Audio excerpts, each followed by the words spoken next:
Noniin, eli sit mie tekisin vielä huulimeikin ja sitten tämä meikki olisi vähän niin kuin sitä myöten valmis.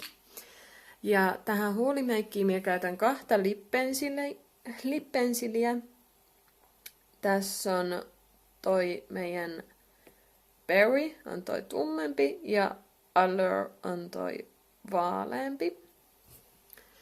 Ja minä teen niin, että minä laitan tätä tummempaa tuohon niin uloimpaa laitaa ja sitten vaaleampaa sisempää laitaa.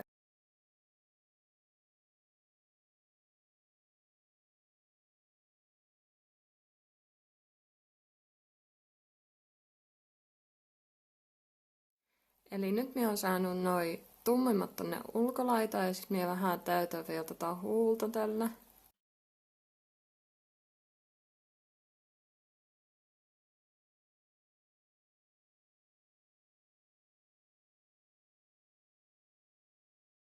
Ja nyt minä laitan tätä vaaleampaa vielä tuohon sisempään.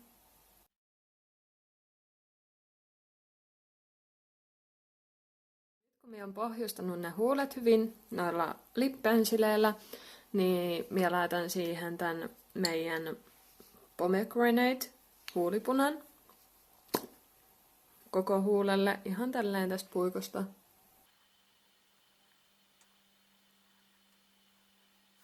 Ja sitten tämän Plum-sävyn vähän tummemman huulipunan laitan siveltimellä tohon ulkolaitaan.